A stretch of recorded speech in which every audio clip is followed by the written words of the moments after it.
This is a big rich town. I just come from the poorest part. Bright light, city light, I gotta make it. This is where it goes down. I just happen to come apart. Legal or illegal, baby, I gotta make it.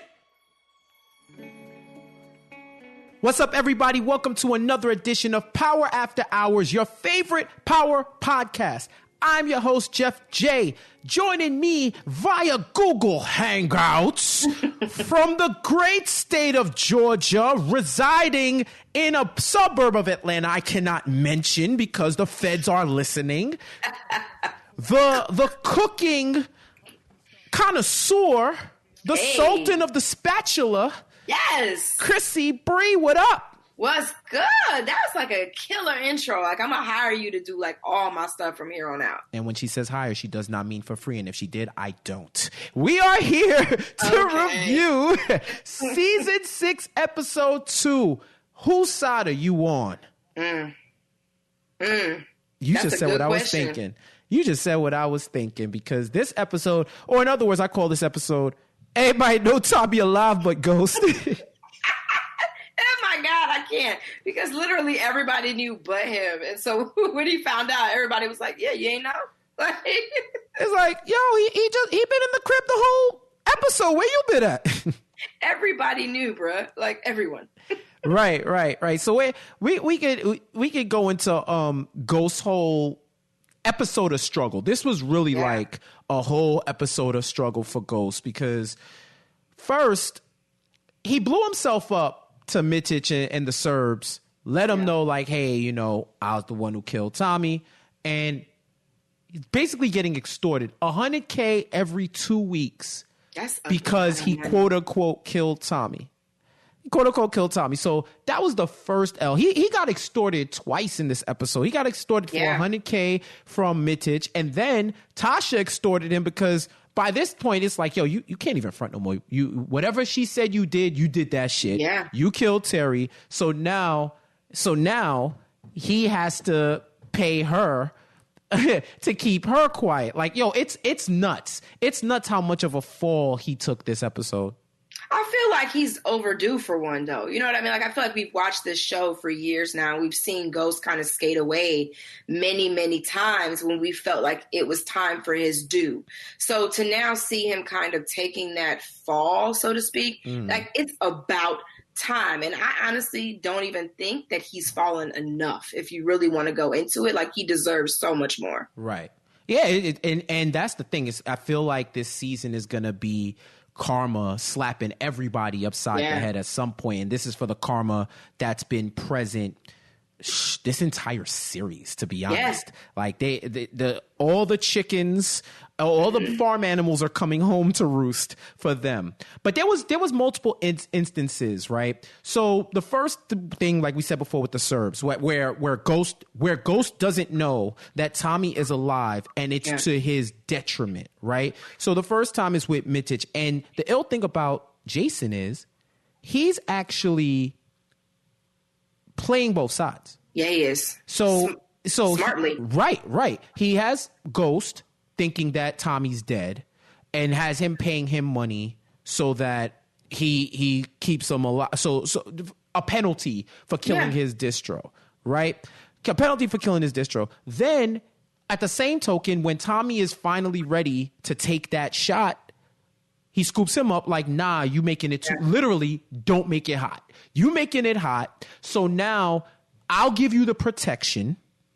He didn't say I'll give you. You will pay for the damn protection. Facts. Like, he's making money on so many different ends right now. Like that's why he's like, you can't kill XYZ because I'm making 100 from this guy and you're going to pay for, me to protect you. Like he ain't giving him anything. Like he's paying stacks for that. Right. But that didn't seem to faze Tommy. Tommy was like, oh, okay, that's cool. Like you can have this money as long as I'm straight. Right. So he's paying for protection. Tommy's paying for protection. Ghost is paying the penalty. And then we're going to get to that funeral scene. We're going to get to that funeral scene at the end, which was like the most messiest Real Housewives of insert city here type thing going on. But once Ghost does discover, yo, Tommy's really alive, and goes back to Mitic, Mitic basically tells him, yo, you can do what you want. Yeah. Do whatever you want. But if Tommy dies, guess who's my new distro?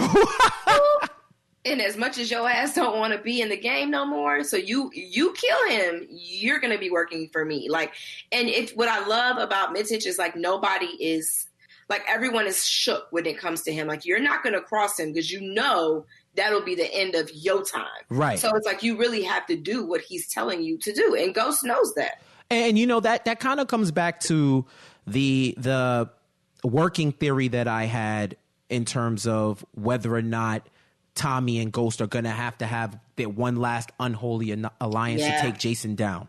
Because the way he's playing both sides, he cares about his business first and foremost. But he wanted those guys dead ever since last season when remember when Tommy had the issue, he looped Ghost and Kanan in like, y'all work for me now. And it's like, nigga, we just gave him a ride. Like we was just trying to hang out with Tommy. Like, I don't know how this happened. It's just like that episode of Fresh Prince when he was like, "Yo, I was just trying to get to the kitchen. What was you doing?" He's like, "I was trying to be in the video." That was a good ass episode too. Yo, I'm telling you. But yeah, I get what you're saying. I feel like they probably will have to come together at some point. They're going to realize they're better together against Jason. They're not going to be able to kill him individually. It's going to take them both working together to end him. So I don't know if that'll be like their last hurrah, but I think that's the only way you take him out. You have to outsmart him. Right. And we're going to see how much of the enemy of my enemy is my friend pertains to them in the coming episodes. I just hope that the way they execute it makes sense, because if they just join up, like they're both going to have to watch each other's back, but something, I think we were saying that last week, right? Something major has to happen. Well, the trust is gone. The trust between the two of them is completely wiped out. I think the only way, like we said last week, is something has to happen. Someone in their lives that is major has to die, get sick. I don't know. Something got to pop off. But like you said, it has to make sense. Right. So we'll see. We'll see going forward. Let's see next. Tasha with the whole extorting. So Tasha Green. Let me be clear. Right. Tasha Green, in her proceedings, they had the divorce proceedings, and we found out some things. Well, not any type of newsflash to me.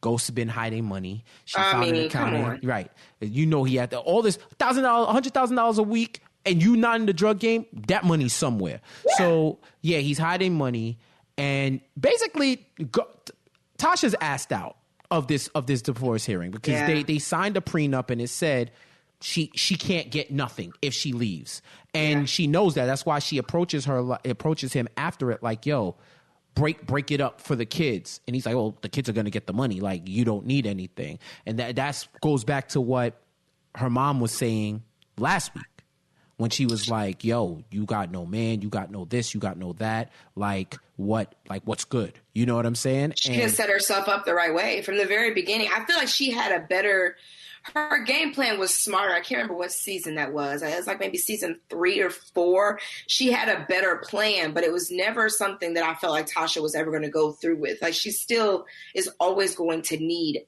James, you know what I mean? Like, she's always going to need that side. The Ghost side, probably not so, but I mean, I don't think Tasha's ever going to be able to fully leave him behind. He's either going to have to die or she'll forever be tied to him because of those kids. But I feel like Ghost's retribution and what he's seeing from Tariq is like really his payback.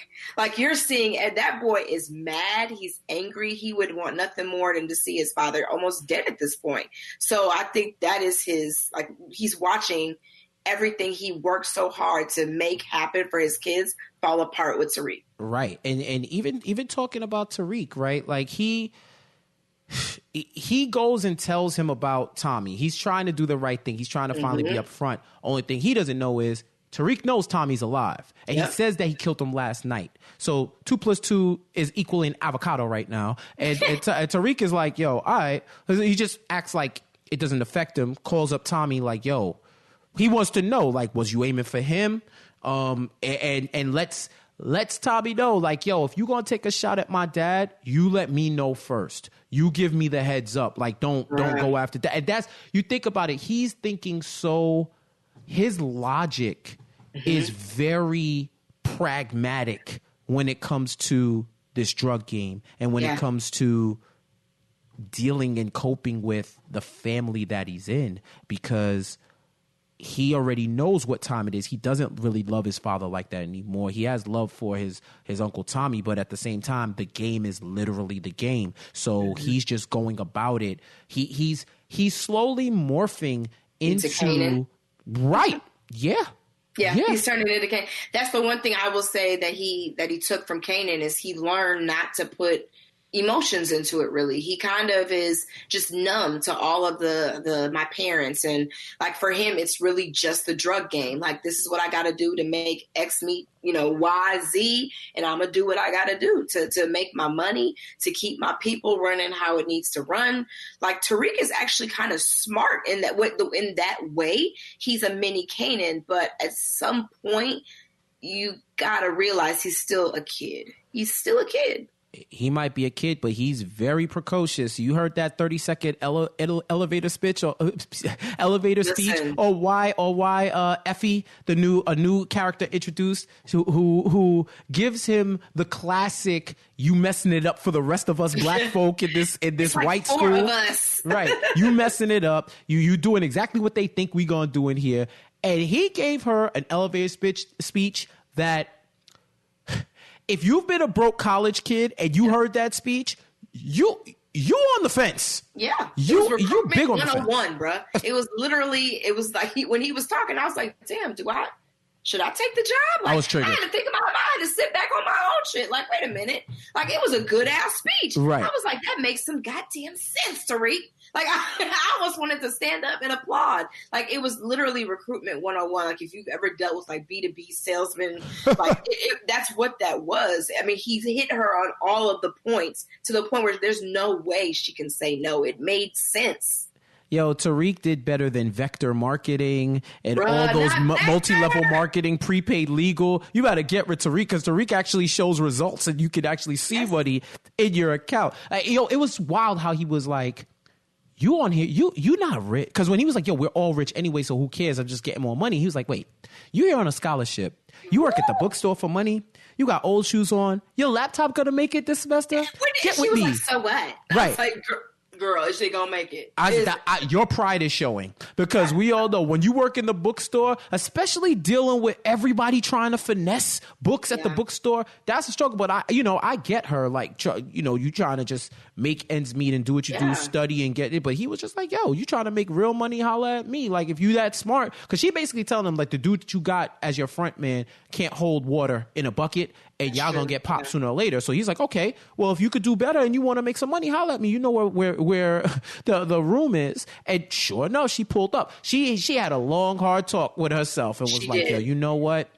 Fuck this whatever minimum wage hour I'm getting in the bookstore, and I can only work 15 hours, and I got just enough to supplement my meal plan, if that, and buy a nice little thing or two. I'm rolling with this dude. Yeah, it's one of those hot shower talks when you really got to talk to yourself and just be like, listen, what's going on? You got to weigh the pros and the cons, figure out where it's going to... I mean, we all knew at the end of the day she was going to end up... She's probably going to be Tariq's boo before the end of the... You know what I mean? The end of the show. They're going to be the new Tasha and Ghost. But, I just said that, but it's like probably what's going to happen. Right. So, yeah, that's what it is. She's really smart, though. Yeah, and if you think about it, I'd be interested to see that... to hear writers or Courtney Kemp talk about it. There is a parallel dynamic there between Tasha and Ghost and Tariq and Effie, right? Especially since if we remember before, Tasha. right? She had an accounting degree or something like that. Like, she was in the financial, like she was on her way to being like in the financial field. And she gave that all up, or whatever have you, right? And Ghost went to high school. I don't know if he dropped out or whatever, but you got Tariq and Effie, who basically are advanced versions, student-wise, in terms of the opportunities that they got while still having the street smarts and the street sense that they've built, whether it's been through living in the hood or as Tariq on the job training for the last couple of seasons. Job, dog. Yeah. Like, and the thing I love, like we were talking about Tasha season one, Tasha was business. Like when it came to the drug game, Tasha was extremely smart. Like if you remember, even when Ghost, when he came home with that blood on his shirt, she knew exactly what to do, took it to the hang, she would have it burned. Like she knew her role. She knew how to play it. She knew how to execute. Right. So I'm like you say, I'm interested to see how that parallels with Tariq and Effie, because if they are a more advanced version, the world better watch out, bruh. Because that girl, if she's anything better than what Tasha was, is going to help elevate Tariq to a status that's going to be more than James St. Patrick Ghost ever was. Word. For real. 100%. Let's see, what else can we talk about? Rashad Tate is back. Bruh, when he knocked that white boy clean to the... I said, oh, that white boy ain't getting up. He ain't getting up. He got knocked clean out. I didn't know Rashad had it in him. Well, you did. That's O Dogg right there. Let's not act up. You know he got it in him. You know that man got it in him. Man, but when you saw his eye twitch, I was like, oh man, it's not gonna be good for this little boy. He about to get it.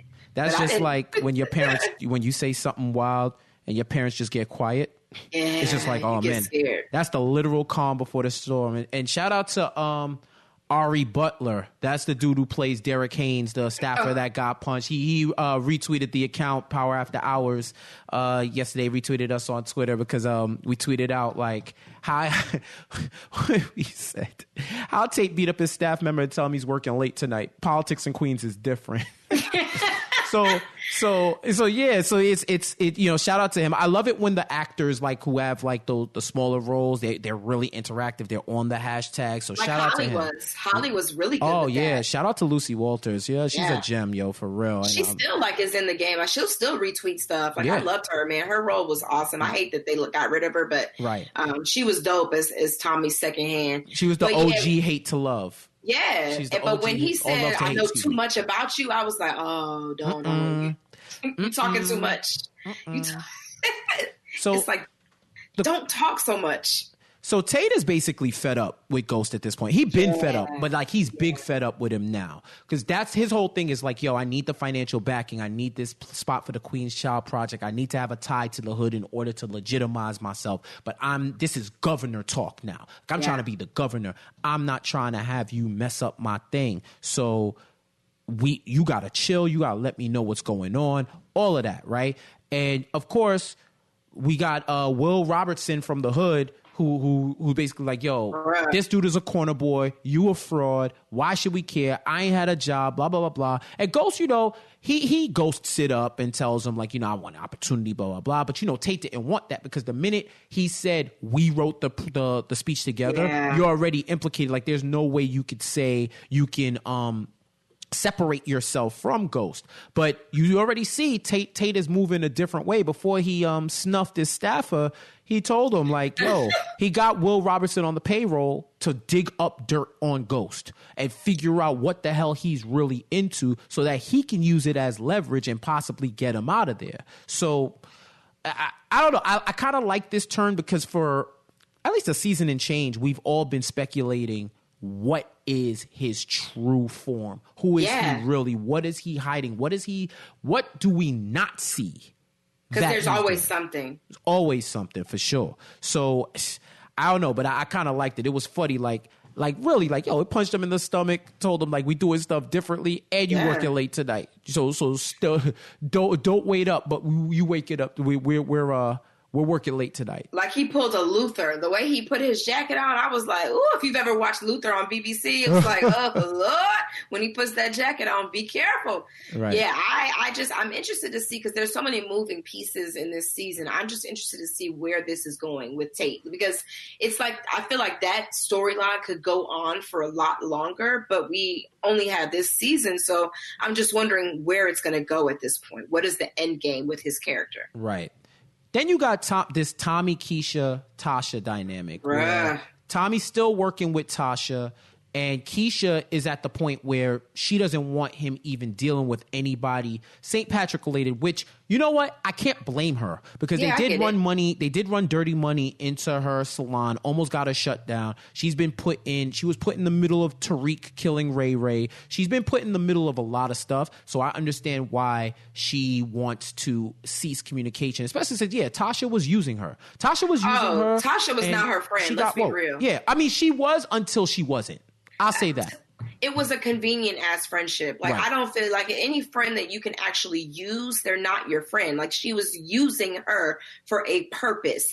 And that's what pissed me off. I think it was last episode when she went to her and was talking to her, but it was like, I'm only talking to you because I need you for something. Like, that's not a friend.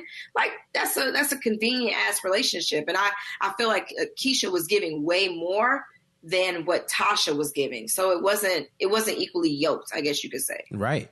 And you could even tell, like, she knows Tommy has a relationship with Tasha and wants it to cease. Like that whole thing where they had that conversation and Tasha was like, yo, she likes nice things, get her this. He pulls up with the bag and she's like, how did you know I wanted this specific bag?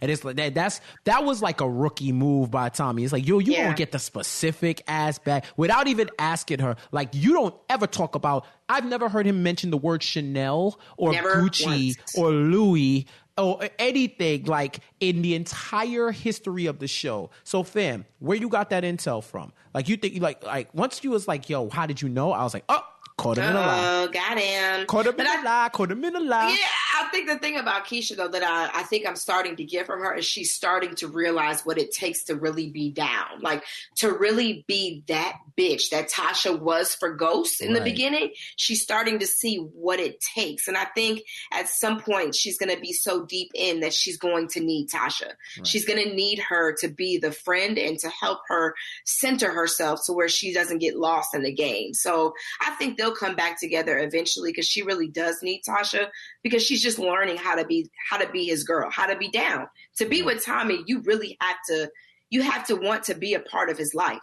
Period. Yeah. So she's learning. Yeah, it's a fact. And I think even the funnier thing, right, with them is the conversations that they're having now. It's kind of like it's treading into that light of how much do you really want to do this with Ghost? Yeah. Because you know, Tasha, when they had the whole conversation in the dealership, which was hilarious because Tommy was about to smoke a blunt in a car that he doesn't even really own.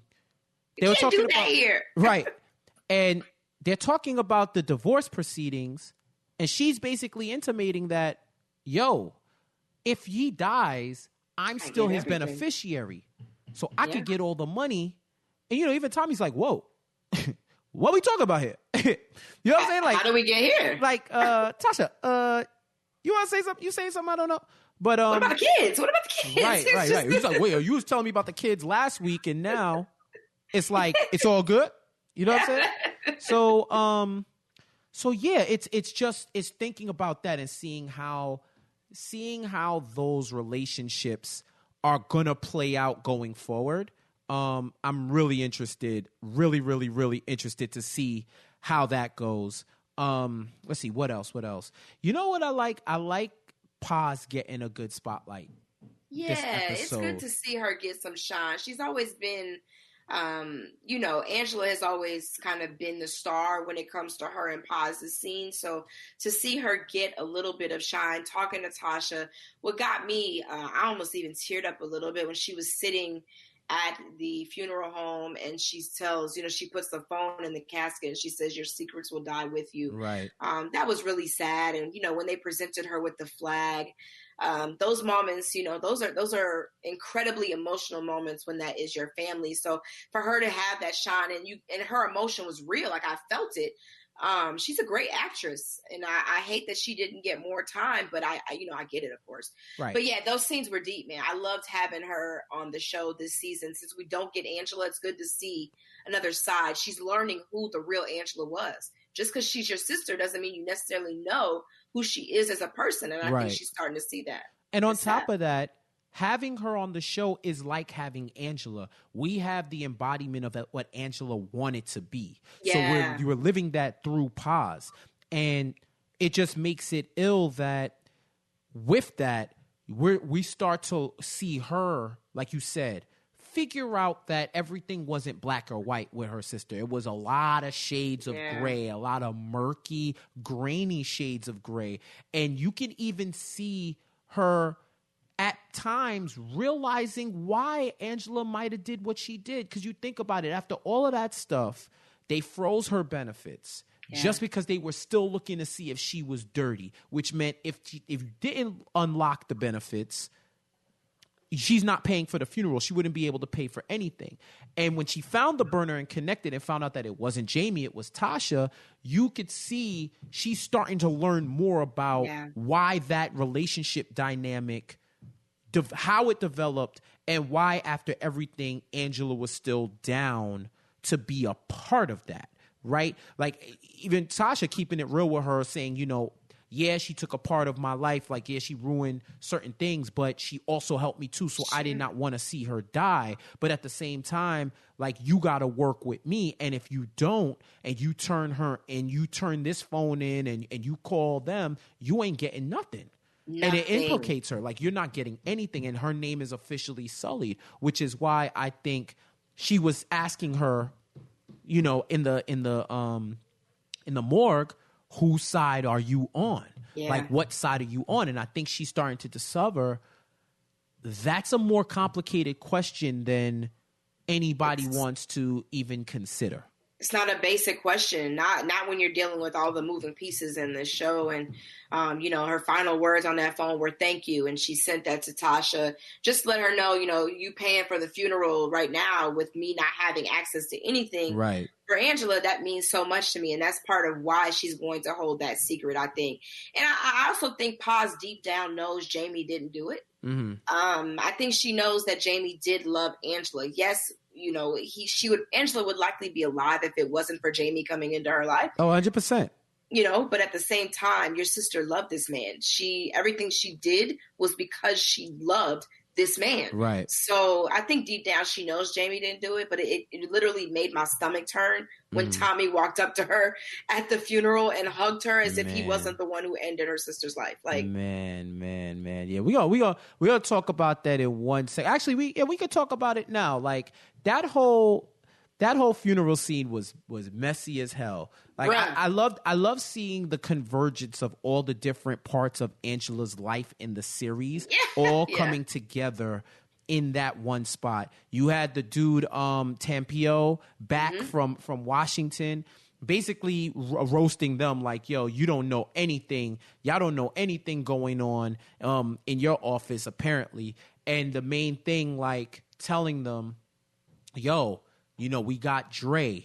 He's ready to flip on the Jimenez. If he finds out that she died, he's probably gonna get nervous. So y'all gotta make sure there's no leaks. Meanwhile, Dre at the end of the episode sees it on TV, which is the one leak they couldn't account for, they should have accounted for. But, you know, Donovan is fed up and is just like, yo, all right, you rat, we're gonna move you and you're gonna do this tomorrow. It's gonna be good. So that we all know that's not happening, right?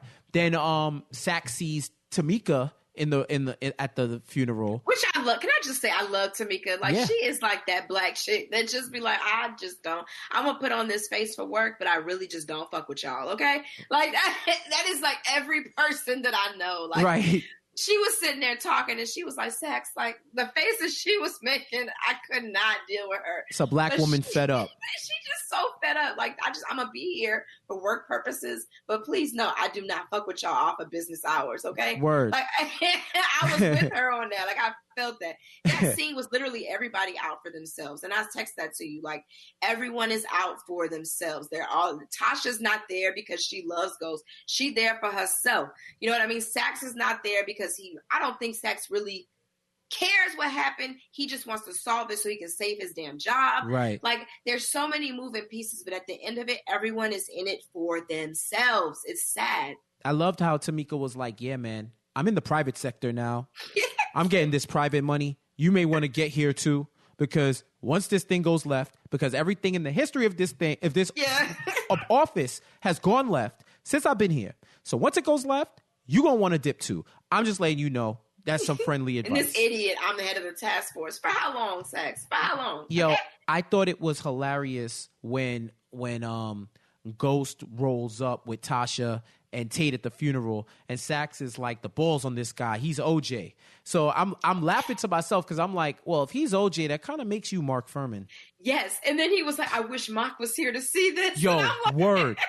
I'm like, y'all are insane. Yeah, like, yo, seriously, it's one of those, it's like one of those situations where something so crazy happens and you're telling someone who knows about it and you're like, yo, you had to be there. Like, I wish you were there, because that's like the friend that you want the commentary from. Yep. You just like, yo, dog, I really, really, really, really, really wish you were there. So them pulling up, yo, when Tommy pulled up, I just love the scene because he's wearing all white with the black coat. He looked clean.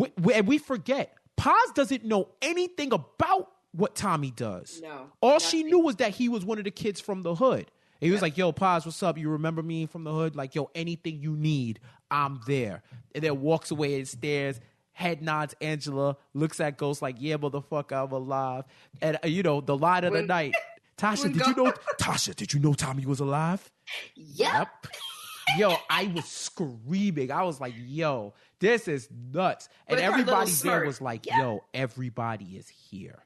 It was lit. Everybody is here. I feel like we were in court, but at Angela's funeral. Like, it was like literally everyone you need to be in that room was there.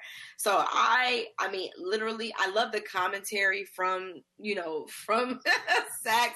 And, I just love his character. I think he has a good way of making a serious moment lighthearted and jovial. Mm-hmm. It was a funeral, but I caught myself laughing quite a few times. Oh, yeah, no, it was nuts. And yeah, it was just funny. That whole OJ line was just still like got me. So I was like, yo, dog, if you ain't minus the blatant racism, if you're not the Mark Fuhrman archetype in this thing, I don't know what to tell you, bro. But let's see. One person we knew wasn't going to be there was Proctor. And my goodness, he advised Jamie not to go, but if he does, take Tasha, and that's the only reason why Tasha went, was just to keep up the appearances, and probably just to see the look on his face when Tommy pulled up. So that, and then now they use his ex Lindsay to try to get custody of the kid, like joint custody, so that they can plant a bug on Proctor to find out things. So my question is, yo, legally, are they able to do that? Is he really going to be able to use that? Did he get warrants for that? Like, I'm really thinking about that.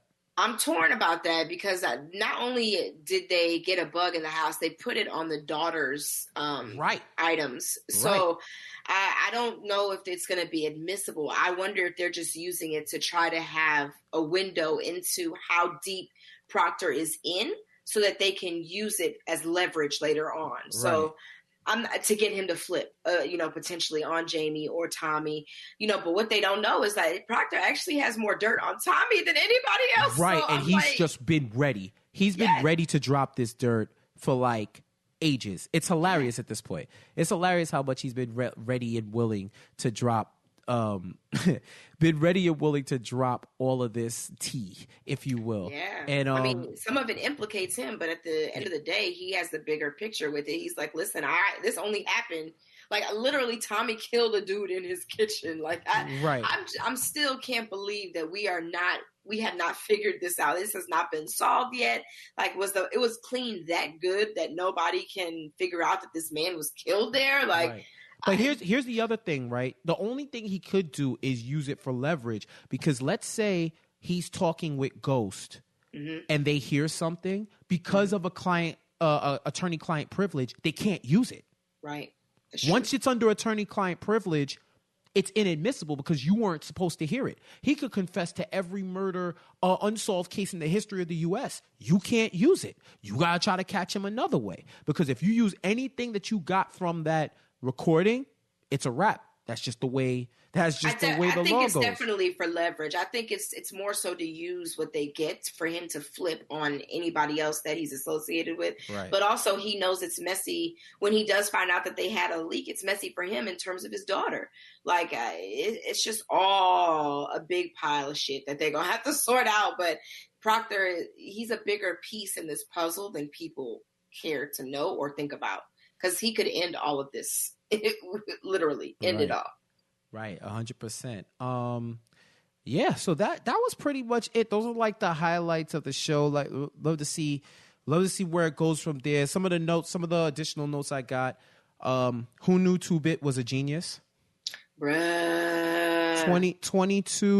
2275 on the SAT. I love what Spanky, when they was ready to rumble again, he's like, use your words, 2275. The lines that happen when Tommy meets up with his crew are always epic. Like, I'm always just waiting to laugh because I don't know their names. So for some reason, I am not good with names. But anytime I see his face, I'm like, oh, he going to have a line tonight. So I knew it was going to be funny. I just didn't know what was going to come out of his mouth. So I love those scenes. They're not long enough to me. Right. Then you have the you have the Eminem, when the Uber driver was getting on Tommy, calling him Eminem, dissing him. That was hilarious. You had the dude, the white kid at Choate, when he was like, "You're killing me, Smalls," and I'm like, all right, I don't know if they're gonna do every week like a famous, like a classic line in a movie for everyone, but I'm like, I hope they don't go to the well, or it sounds more natural, because it could come off corny. So we'll see about that. Yaz is now old to drive. Bruh, I don't, like, this is freaking ridiculous. Like, I don't, who is Yaz? Okay? Like, I've seen her like twice in my lifetime. Okay?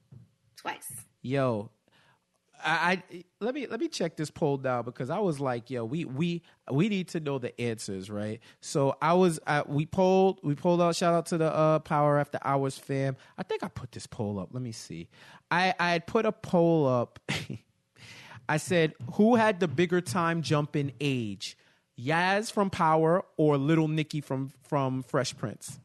And the votes were overwhelmingly in favor of Yaz from Power. Now, if you think about it, Little Nicky had almost a 10-year time jump. Yeah, it was lit. Like, I almost forgot about that. Yeah, I still remember the episode when Jazz walks in at the beginning of the season. He was like, "Yo, what's up? Did y'all change the mother again?" And he was like, "Nah." And he looked at the kids like, "Oh, who's this?" He goes, "Little Nicky." And he just looks at the camera like, "The fuck?"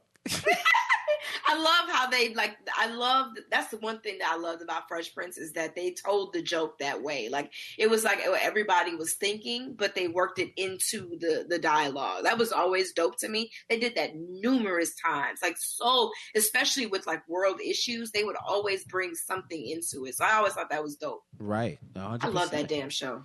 100%. All right. So now, are we going to talk about this damn song again?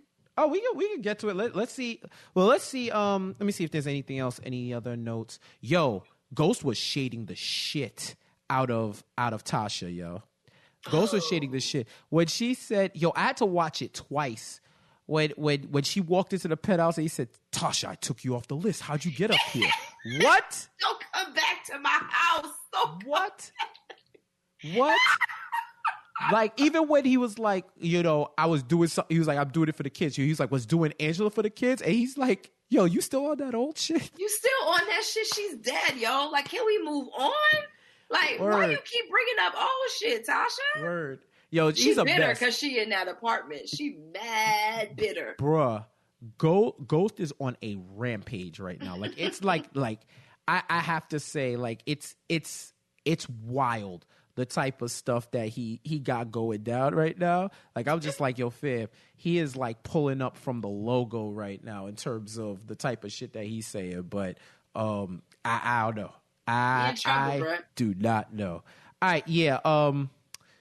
Let's get into Power Talk. Let's get into what our beautiful, loyal listeners had to say about the show. Let me see what we got. And as always, you could hit me up. I put it in IG stories, and I usually post day of. You could always go there. Power After Hours on Twitter. We always put a thread up. Or if you have any questions, add us at Power After Hours. And we have powerafterhourspod@gmail.com if you want to use email also.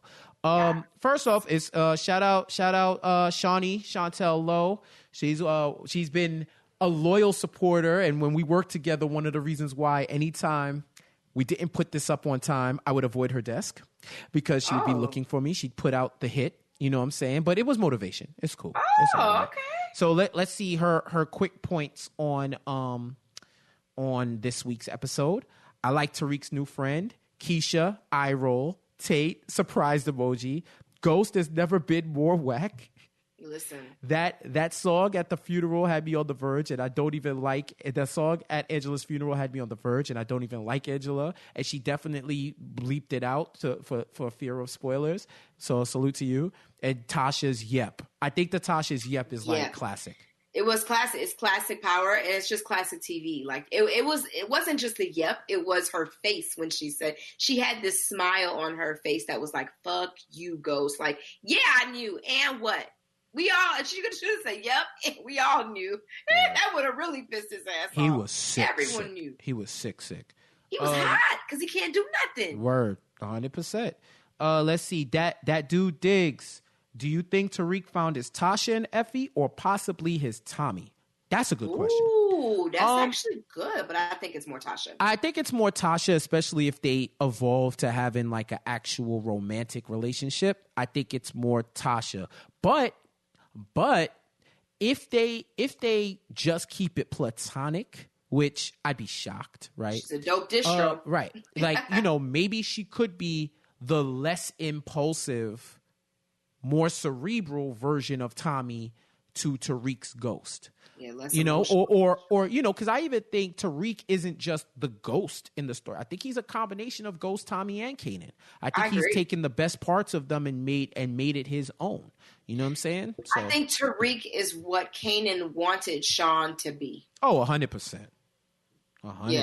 May he rest in peace. Word. But I definitely think that's why Kanan was down for Tariq. Like, he wanted Tariq to succeed. He groomed him. He prepped him, you know what I mean, to see if he was really ready for this life.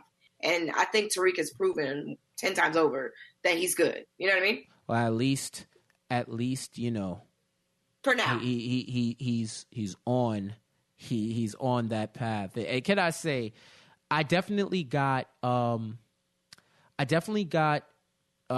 Bishop from Juice vibes from Tommy when he showed up at that funeral. Like, yo, you killed the sister. You showed up at the funeral to offer your condolences. Like, yo, nah, that's get worse than that. You definitely don't. Let's see what else we got. We got a whole bunch of stuff today. Let's see. Who? The Ghost of Simba. Shout out to you. Who do you hope wins? I'm Team Tommy, but I know he's done too much to survive, so I'm rooting for Tariq. Also, how do you think Ghost will get out of this? He has burned all his bridges, and now O Dogg is after him. Bruh, not O Dogg. Like, I'm with you in terms of I think he and Tommy are going to have to team up to eventually take down, the conglomerate that they've built at this point. But I think Tommy's never going to leave the drug game. The only way Tommy's going to leave the game is if you kill him. Yep. So it's hard to say which team I'm on because I really don't know where we're going yet. I don't know what the plan is yet. Right now, we're just dealing with them wanting to kill each other, but there has to be a bigger end game with this. Like, we still got mad episodes left. Right. So I don't know yet. I don't know. All right. I don't know. Well, I don't know if I'm rooting for anyone to win, as I'm It's hard to answer, right? I hope Tariq survives because I know the internet's going to be upset, and I'm loving him as a character. Like, he's slowly come around to me. I am Tariq Hive, so I do hope that he survives. Yeah. Everybody else, I feel like, has run their course in one way or another, and it's going to come to a flaming end, and there's just going to be triage and survivors. So, in terms of how ghosts get out of this, I don't know. He's descending, man. He's descending into a pit that I don't know if he could come back from, but we'll see. He always has some type of play. So, which is why Tommy told him from the beginning not to get involved with Angela. She will be the death of you because you have let emotions into your business, and that's a problem. It's a big problem. He don't know how to handle his emotions at this point. So I don't think I'm never going to be Team Ghost because the shit he's pulled the past 2 seasons, nah. He got to go. So I think Ghost dies, and I'm okay with that. But I agree with you. Tariq standing at the end would be dope. I'm with it. I did go on record saying I do think Ghost is out of here. But we'll see. R Shorty 83. I need to know what Tasha's babysitter / daycare is. She ain't never got Yasmin with her. It's called Grandma. No, dog. Ain't enough grandma in the world. Like, listen. She's never with that child. Did the grandma give birth to her? She's never with the child. Yo, well, you also got to remember from season 5, from season 4 to like season 6. Okay. Only like at most 6 months has passed by.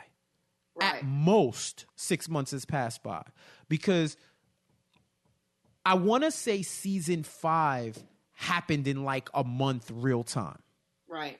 And now we're continuing it. So now we're going through the days. So the time period between like season, which is why the upheaval at the district attorney's office makes sense, because all this shit has happened on their watch in less than a year.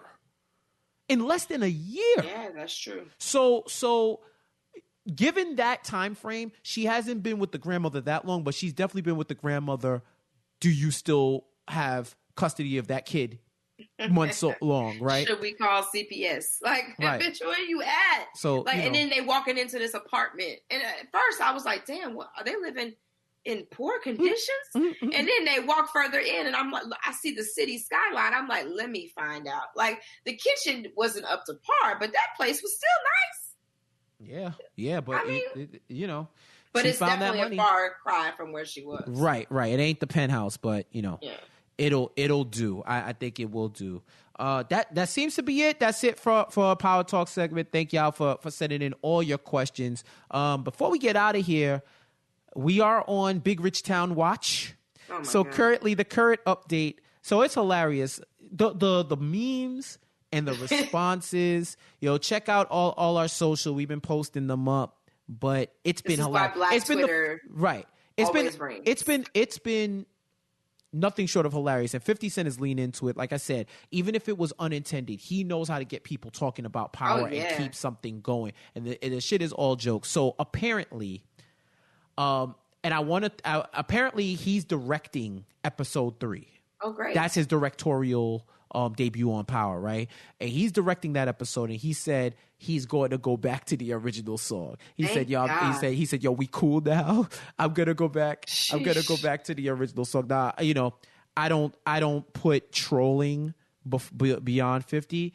Because there was a deleted post on Instagram where he was like, my IG has been disabled because I'm tired of y'all mouth. I don't like the shit y'all been saying to me about the theme song, so I'm going for the weekend. I'll change it next week. Leave me alone, fool. Bruh, like, we're tired of it. Like, let me tell you. Like, I could see if he did this in season 3. We are in the final season. Last week was the first week I have ever fast forwarded through the intro. Like, I literally, when I heard that Trey song, I said, oh, no, but...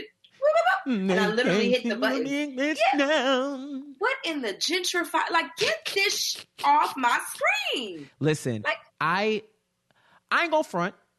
The song is growing on me a little bit. Jay, not as a theme song. Not as a theme song, as a song.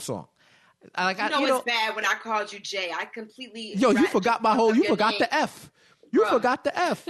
I fucked up your whole name. Yo, don't do it. No, I'm not going to advocate for it. I've been saying, like, I'm team OG song. I said my compromise was bring the OG song back for the show and use the new song for Power Confidential. I think that's very a good fair. Compromise. I would love for that to be the compromise, but like I said, this is all marketing. I think it's to get the. Remember, I told you. I said if this was his marketing strategy, it was genius. Right. And if it wasn't, it's still genius.